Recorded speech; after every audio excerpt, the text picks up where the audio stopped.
Hindi commitment ang gusto niyan. Gusto lang niyan makascore sa'yo. Tingnan, kitang-kita sa dila ni Titan Jello talaga, no? Nakapagdinilaan ka, kiliting-kiliti ka. Bibigay ko ang mga taong dapat mong iwasan ngayong magpapasko. Una, iwasan mo ngayong magpapasko yung mga taong bigla-biglang magpaparamdam kasi malamig ang simoy ng hangin. Yung mga taong gusto ng bembang. Yung mga taong in-hit na kung saan talaga nga namang hindi commitment ang gusto niyan. Gusto lang niyan makascore sa'yo. 9 PM naglilipa na yung mga ganyang tao na kung saan gusto lang talaga ng pampainit. Katulad niyan, 9 PM, nakikita nyo yan? 9 PM. Yan yung mga talaga nga namang tirador.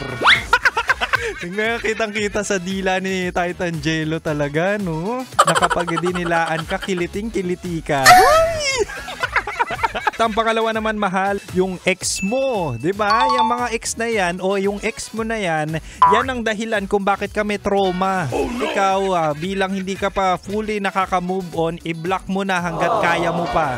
Dumako na tayo sa panghuli at pangatlo. Ito na, mahal, iwasan mo ngayong magpapasko yung mga taong malabo. Porket magpapasko ay talaga nga namang kailangan ba i-rush natin ang ating relasyon? Hindi. Kaya maging kayo nga this Christmas, next year, paano na? Baka next year, iba na yung gusto niyan. Iba na yung gustong tikman. Malay mo, ikaw ay flavor of the month lang. Wow! Sarap manood ng radyo, no? Ginawa mo na talagang bisyo ang panonood sa amin, no? Umabot ka na rito eh. Huy! Kaya kung gusto mong tuloy-tuloy pa ang tawanan, iyakan at kiligan, aba, i-like mo na ang video na ito. at mag-comment ka na rin sa bisyo. Hit mo na rin ang notification bell. Para updated ka sa mga kaganapan namin dito sa Love Radio. Kailangan pa bang i-memorize yan? Basic.